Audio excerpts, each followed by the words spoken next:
बिस्मिल्लाहिर्रहमानिर्रहीम। आज की इस वीडियो में इस्लाम में औरत के गुस्ल करने का क्या तरीका है।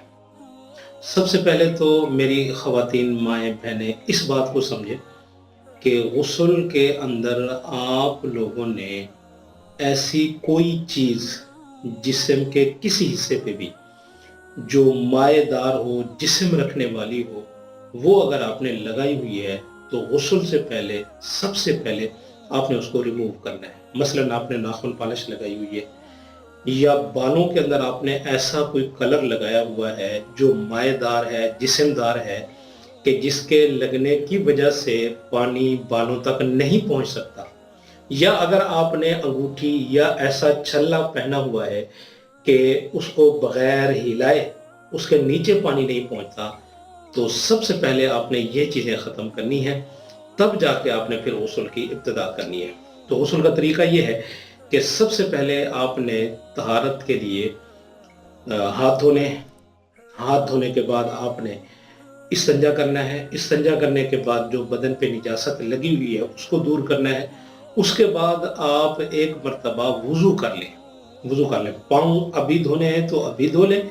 अगर आप जिस वक्त पानी पूरे जिस्म पे बहाएंगी तब भी आपके पाँव धुल जाएंगे, उसमें वुज़ू हो जाएगा। लेकिन अगर आप वुज़ू करना चाहती हैं पूरा, तब भी आप वुज़ू कर लें, कोई मसला नहीं।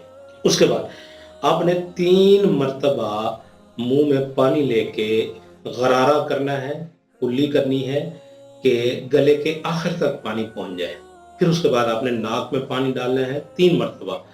फिर उसके बाद आपने पूरे जिस्म पे पानी बहाना है 3 बार, के पूरे जिस्म में से एक बाल के बराबर भी जिस्म का कोई हिस्सा आपका खुश्क न रहे, ये ख्याल करना। उसमें मैंने आपसे पहले अर्ज की, नाखून पॉलिश आपने अगर की हुई है वो रिमूव कर लें, कोई ऐसा कलर किया हुआ है जो जिस्मदार है वो रिमूव कर लें।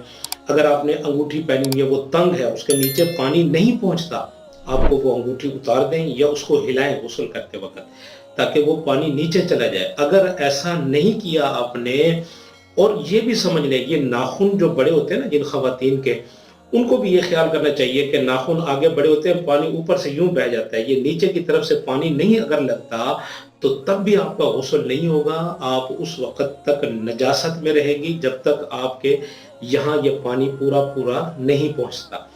उसके साथ आपने ये ख्याल करना है कि जब आपने पानी बहाना है तो पानी बहाने के साथ साथ आप अपने जिस्म पे इतना पानी बहाएं कि जिस्म का कोई बाल का हिस्सा भी इतना बराबर भी आपके जिस्म पे कोई ज़र्रा रह ना जाए जहाँ तक पानी ना पहुँचे।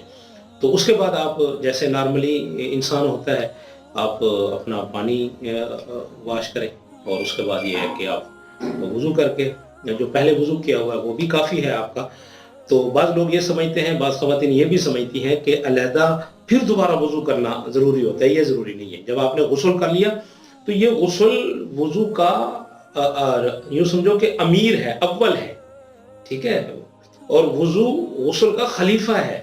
जब आपने गुस्ल कर लिया तो उसमें वज़ू भी हो गया आपका, अब दोबारा से वज़ू करने की कोई ज़रूरत नहीं है। ये वो चंद बातें थी जिनको ख़वातीन ज़रूरी समझते और समझें और ख़्याल करें कि इन चीज़ों को अगर आपने कोई भी चीज़ आपसे मिस हो गई, आप भूल गई, तब भी आपका गुस्ल नहीं होगा।